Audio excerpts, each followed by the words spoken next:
Hey yo, what's up? Jadi kali ini kita akan membuat some konten baru gitu. Dimana konten kita akan bersihkan reaction. Tapi gue belum punya nama buat kontennya gitu kan.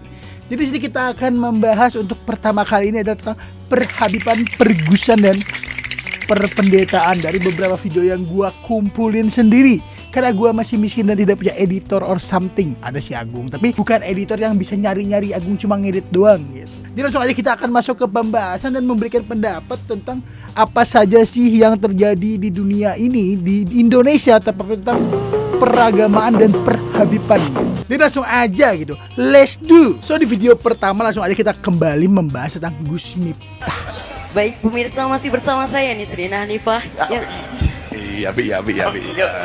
Cocok buatan Beb. Cocok. Ngomong no, cepet. Pondok ora iki paling tidak karo kuburan. Tak kandani sih. Suarane enaknya kayak ngomong. Apa meneh desahane? Pengajian anjing, majelis ilmu agama. Sini pengajian atau tempat pelecehan ini? Lanjut dulu sih. Ketawa anjing. Ayo, Mbak. Kula polos lho Gus. Oh, alah rupamu kayak ngono polos. Api. Tapi santai, enggak, dia emang polos. Cowok itu memang suka dengan cewek yang polos, baik polos pikirannya maupun polos busananya. Iyalah bener. Selamat ngomong polos. Ayo dong. Bib nanti foto ya Bib. Ya, sewet baik. Apa kesanmu terhadap Habib Zaidan dengan selawatannya? Para sahabu lah bukuku lah wis oke lah Habib Zaidan lah urung. Apa kesanmu? Bikin adem.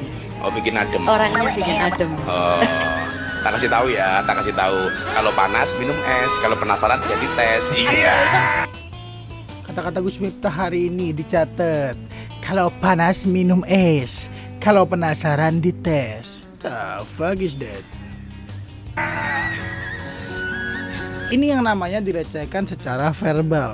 Why? Karena kita direcehkan secara kata-kata. Dari awal dijelaskan bahwa kayak ngomong aja enak apalagi desahannya. Sebenarnya kalau kamu adalah seorang bajingan atau seorang yang tidak memegang ilmu agama, itu tetap disalahkan sih sebenarnya. Tetap salah melakukan pelecehan verbal. Tapi karena kamu adalah seorang ahli agama, itu lebih parah gitu. You can think with your brain gitu. Next. Nah, ini dari sahabatnya atau Habib Zaidan. Next. Assalamualaikum warahmatullahi wabarakatuh. Waalaikumsalam warahmatullahi wabarakatuh. Ceknya ah. Namanya siapa? Kamu emang suaranya gitu? Namanya siapa, Pak?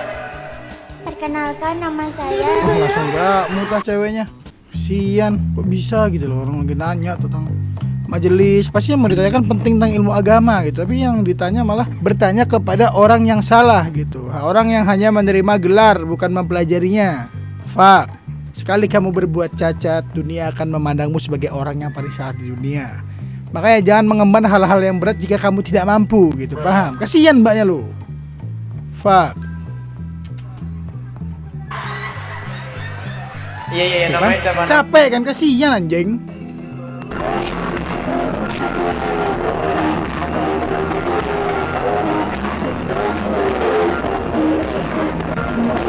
Diberi jimat ah. Tasbihnya dicium-cium, diberi berkat. Emang manusia bisa memberikan kayak gitu kan? Kalian percaya gitu? Goblok. Don't do that bro. Ini yang datang kayaknya anak-anak geng motor lah, bukan komunitas-komunitas gitu dah. Cuma masa anjing goblok.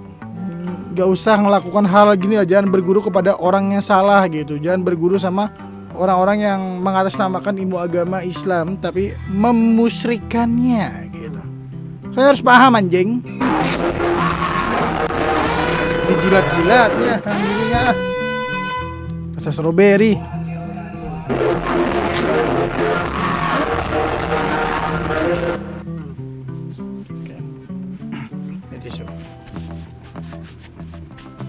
Ini bisa jadi berkah, ambil DM yang mang cing. Nah jadi gua kira tuh kayak cuma gus-gusan aja gitu, yang dari sisi muslim aja gitu, yang ada hal-hal kayak gini gitu. Ternyata ada seorang pendeta ngaku pernah dibawa ke neraka gitu, pernah mati terus hidup lagi gitu, terus dia ketemu sama Yesus gitu.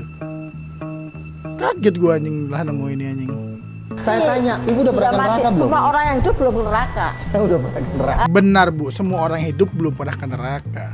Tapi si bapak ini mungkin pernah ke neraka karena udah gosong gitu kan. Alah, lu kan nggak ada bukti. Udahlah. Nggak ada Udahlah. Fuck. Aduh, jutaan orang menjerit-jerit kau itu bilang. kan Jutaan orang menjerit-jerit. What the heck? Kalau dalam Islam belum ada kan yang masuk neraka, harusnya kan nunggu hari akhir kan?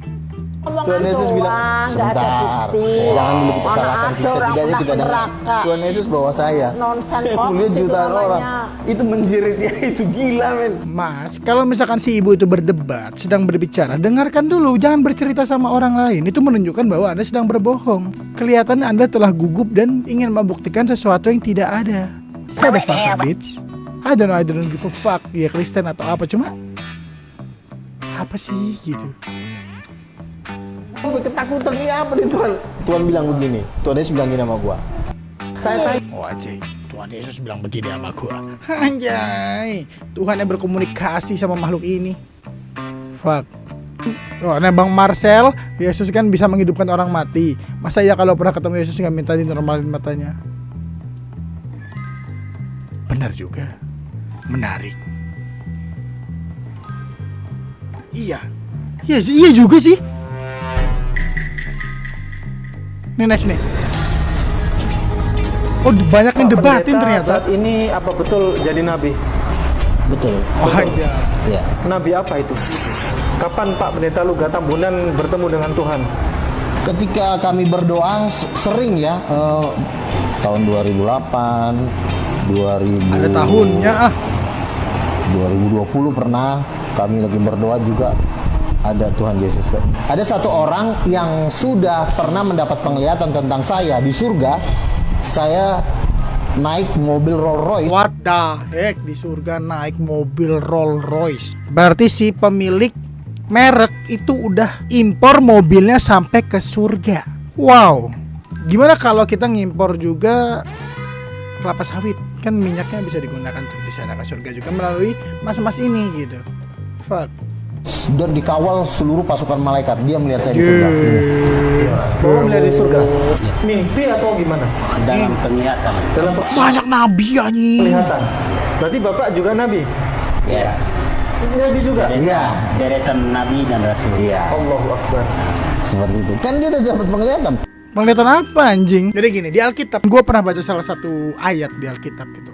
Correct me if I'm wrong gitu kan. Di akhir zaman nanti kelak, di akhir zaman nanti gitu, dikatakan banyak nabi palsu yang bermunculan. Di Al-Quran juga demikian. Ada juga yang sebuah ayat yang mengatakan hal demikian gitu. Jadi banyak orang yang mengaku sebagai utusan, nabi, dan bahkan juru selamat gitu. Nah ini salah satunya gitu kan. Tolol. Nah nih momen saat keilmuan mama. Momen saat kok boleh peluk? Momen saat keilmuan mama Gubernur dan sampai ke salah satu muridnya, benar-benar momen yang sangat menegangkan guys.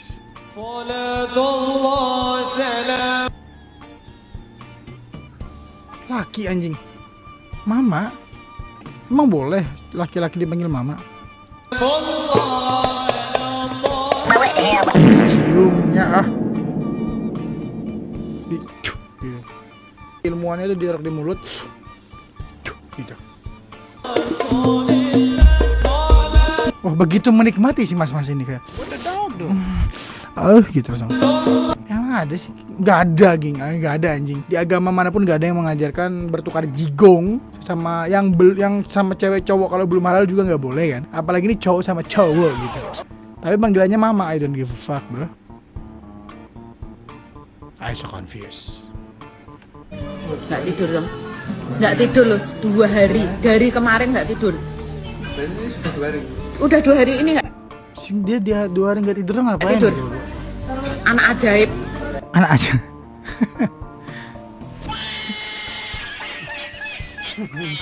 Anak ajaib. 2 hari nggak tidur anak ajaib. Tanya bu orang-orang di pinggir jalan, terus orang-orang yang hidupnya di jalanan, kalau 2 hari nggak tidur tuh ngapain bu? Kalau nggak inek ya nyabu. Nah real kan? Haikal. Ajaib apa nyabu? Real. Enggak tidur. Saksi hidup aku.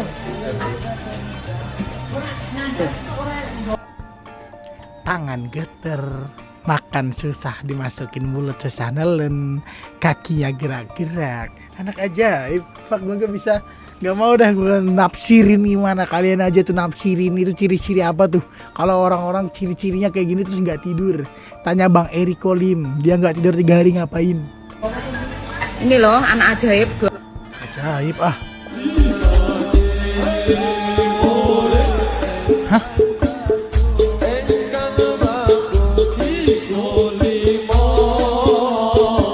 DWP ah.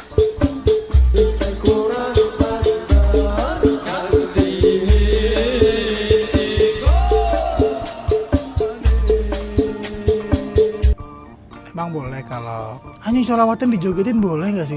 Ada tariannya memang kalau di Arab. Tapi kalau sampai dijogetin gini kayak koplo, I don't know bro. Gua bener-bener nggak ngerti jing. Kenapa bisa dijogetin gitu? Dan yang di depan yang harusnya bersolawat malah memberikan ayo kita joget. Fuck bitch, don't do that. Diam gua cok. Emang di sini gue tidak bisa menjelaskan, confused gitu, karena sholawat apa yang dipakai buat joget-joget gitu. I don't give a fuck bro, bitch. Nah ini for the last nih, kalian harus dengar benar-benar dari Gus Kausar ini. Mungkin beliau adalah satu-satunya Gus yang memang masih bisa kita dengarkan gitu. Gue udah nonton video tapi gue mau kalian denger lagi dengan baik gitu ya. Besok rusaknya umat saya ini sahih, sama bisa lihat di Bukhari ada, di Muslim ada. Besok umat saya ini akan rusak di tangan pemuda-pemuda pekok, pemuda-pemuda bodoh, tolol, tapi minggures. Kata bapak saya, setiap saya ngaji melewati itu, siapa kata bapak saya? Siapa itu pemuda-pemuda bodoh tapi minggures? Gus-gus. Artinya anak-anak tokoh. Kami ini anaknya, ya termasuk jenengan, Beb. Mohon maaf, Beb. Mohon maaf, jangan tersinggung, Beb. Tapi memang begitu, Beb. Artinya bahwa kemudian karena orang tua kita luar biasa, karena kakek kita luar biasa, tapi kita hanya mengandalkan keistimewaan. Dengar, that is the for real bro. Jadi gue banyak belajar tentang ilmu agama ya. Maksud gue walaupun gue keadaan gue sekarang kayak gini, gue adalah yang dulunya waktu kecil sampai SMP lah, seseorang yang jarang pulang dari masjid. Apalagi di bulan puasa karena gue ada remaja masjid, ikut pesantren kilat, tiktika, batu kaum, dan hal-hal lainnya. Bahkan majelis taklim itu tidak ada yang gue tinggalkan waktu itu. Terus kenapa sekarang kayak gini? I don't know bro, zaman mengubah kita gitu kan. Ya yang bisa gue tafsirkan adalah kesolehan, kesalihan itu sendiri itu tidak bisa diturunkan melalui generasi darah. Bisanya ditanamkan. Jadi ketika ada Gus-Gus dan Habib-Habib gitu kan, yang memang menerima gelar dari mbah-mbah bin mbah-mbahnya, itu tidak bisa ditafsirkan sebagai orang soleh. Tapi kita bisa lihat dari keimanannya, ketakwaannya, bagaimana dia berperilaku, bagaimana dia berpendapat, dan bagaimana cara-cara beliau menyampaikan sebuah ayat atau mengajak kita bersolawat gitu. Jadi walaupun kalian sangat menjilat-jilat tangan Habib atau Gus gitu, kalian harus tahu gitu apakah mereka benar-benar seberiman itu or menggunakan nama gelar itu sebagai ladang rezeki, mencari uang berdasarkan ilmu agama. Karena di Indonesia ini dijelaskan gitu kan, karena yang gua sering baca gitu dari media-media luar negeri, mengapa Indonesia tuh susah maju. Itu dikarenakan Indonesia itu terlalu agamis. Bukan dalam konotasi jelek ya. Terlalu agamis yang dimaksud itu bukan beriman, tapi adalah mengtuhankan orang-orang yang dianggap beriman. You know, you must see something about that gitu. Kalau harus lihat semua itu dan dipahami. Jangan sembarangan, oh di sana ada Gus Naruto gitu, dia bermimpi menjadi Hokage. Kalian mengikutinya. Kalian harus tanamkan, kalian harus pahami ilmu moral, kalian harus pahami apa yang berada di Al-Quran. Ataupun sebaliknya, jika kalian seorang non-muslim or Kristen, kalian pahami apakah ada seorang nabi yang diutus dan pernah ketemu Tuhan masuk neraka gitu lah. Itu penjelasan yang sangat simpel dari gua. Paham? Jadi sedalam-dalamnya ilmu agama seseorang, kalian harus memahami dulu, jangan gampang ikut terbawa arus gitu. Ya mungkin kayak gitu aja sih yang kita tekankan. Sekali lagi gue disclaimer sini, gue tidak menghina, menjelekkan ataupun membuat kalian membenci salah satu dan lain pihak. Tapi gue meminta kalian untuk belajar dari kesalahan yang sudah ada. Ngerti? Jadi mungkin kita akhiri saja gitu video-video ini. Dan kalau kalian suka bisa bantu gue dengan klik tombol subscribe di bawah.